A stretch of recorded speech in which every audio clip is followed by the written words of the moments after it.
Today for our travel series video, I'm excited to take you along on a barrel pick that I was able to do at Buffalo Trace. This is some aerial view of it. Really excited to do that, and going to dive in here and show you what it's like to do the tour in a barrel pick. On your own, at your own speed, because people process things differently. The metabolic rate is different. So you have to give yourself a chance to approach it the way you would normally taste on something. You'll see sometimes they'll take a little sip up and they'll go, like what you just did. And all they're doing is a little bit of air get in there, they'll let it breathe a little bit to see what's that like. You're looking for anything that's off-putting. So the question that you ask yourself is, when you're doing this, when I take that first sip and I've got a little bit of water with it, is this something that I want to have another sip of? Is it so inviting that I want to go out and just take another swig? Or when I do that, is this kind of off-putting to me? It's like, I don't think I really want another sip of this right now. So what you're looking for is what works for you. So like for you, if you're doing it for yourself, it might be one thing. Some people do it because of their customers. All right, and then others do it because they're getting ready to do a pairing. So the group that I had this morning, they were chefs. And they had they were going to do an event, and they had some pairings they were going to do. So they wanted something that was a little bit more robust than normal, because they knew that when they got cleaned up and this food that they were preparing was going to be spicy. And they wanted to be able to go head to head with, not to be overwhelmed by the spices in the food. So that's why it's fun. So, you ready? No, just one more second, I'm sorry. And you don't have to drink it all. So I did a 3-barrel pick the other day, and this guy was new. They never told him he didn't have to drink everything in the glass. No. So by the time he got ready to go to the third glass, I'm looking down at his end, and he's down where you were. All his glasses were empty. I'm like, oh, this is not a good scene. And by the time they were getting ready to sign the third barrel, he went down and signed the barrel, and there he was. He carried him out to the bench over by the bathroom. Yeah. And till they were done. So I tell folks, it's a taste test, not a torture test. So you want to have fun. What's your question for us? Is it going to be, which one do we not like, or which one do we like the most? We're going to see which barrel gets the least number of votes. So you can vote 4 times. If you like all 4 barrels the same, you can raise your hand 4 times. But I guarantee you, not all 4 of these barrels will get the same number of votes. Yeah, okay. Perfect. That's it. That's how it's. And then that means we'll have 3 barrels. So then we'll get the 3 barrels. We're going to approach it again. You're just going to basically freshen up your drinks a little bit, and you get 2 votes, which means you can be stuck with 2 barrels. And then you're going to go in the other room, and I'm going to take those 2 glasses, slide them off the grid, and you're going to come back and vote left or right. You're going to go blind on the last two, and I will write. Now, this part of the video is whenever we got to do the sampling. We had 4 barrels that we were able to sample. All had very different profiles. When we went through it the first time, I picked A, B, and D. Those were my favorite ones. We were all kind of going to eliminate one, and then we were going to go to where we got that down to where we had our 2 final ones that we were going to pick from. The rest of the group did not like B, so that was actually the first one that got eliminated. And then we kind of kept going back through that, and then redoing our samples, going through, getting our water, cleaning our palate, and going that way and getting everything ready to go for the next round. And then Freddie was talking us through that.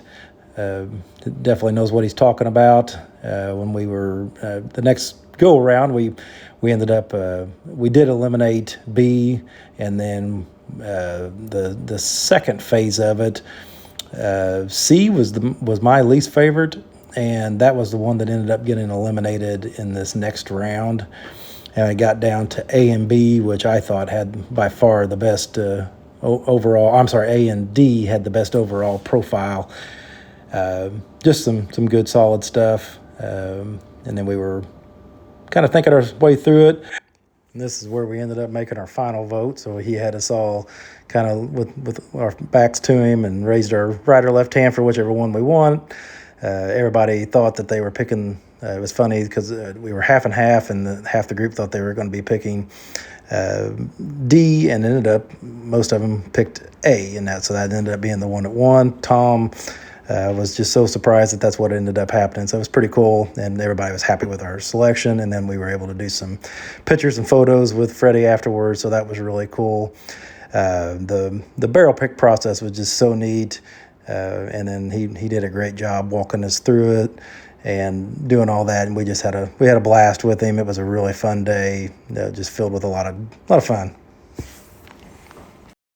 This was the upstairs tasting room above the gift shop. Really cool place. A lot of people there doing samples. This was actually on the tour, but some of the different Pappy bottles. Thought it would be neat to show all the different bottles that they make there. Most people know the bottles that they make, but it's still really cool to just see them sitting there in plain view and get to take it all in. This was the bottling line where they were bottling single barrel Blantons. Really neat to see that. This was the vault, and this was a lot of first runs of all the different bourbons and ryes and different things that they've made over the years. So there's a lot of older stuff, and then a lot of stuff that is pretty valuable there. That one Eagle Rare that you saw was probably a $25,000 bottle. So pretty cool, neat there. So now I'm gonna let you kind of walk through, or I'll let you watch some of this. This was just part of the tour that we went on, so I'll let you kind of take all that in. Okay, so that's setting up above. And then this section down here is a giant hot stick. It's your government. Alright? So when you run it through, the first time through, it's like you go camping, they call it gray water. Yeah. Alright? So this looks like gray water, but it looks like kidney corn. So what we do now is we make a batch with our yellow corn, another batch with white corn, and we put the barrels of the wine right next to each other. And what we're going to see is over time does which one tastes better.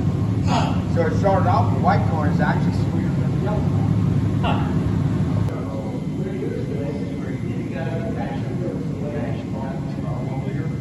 And then right around the outside, like Powerball.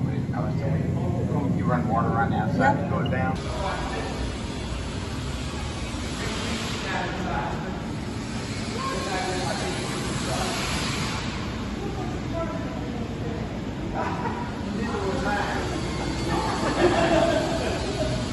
So the deal is, what's great about this is, these things, hey, we're probably sitting in the same warehouse, maybe on the same rick or within at least one rick level of the other. But old 37 there came from somewhere else. And I look at that, and then I look at the dates, and I see 2/23/16, and that's 2/2/16. yeah. Ha. Oh. So 21 days earlier. So that means.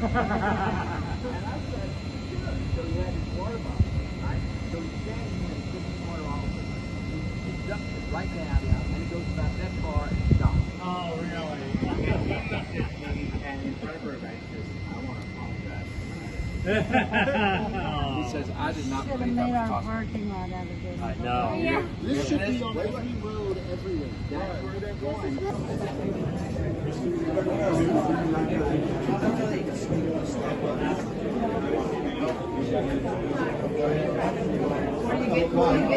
He said he wants two Buffalo Trace and two Blacks.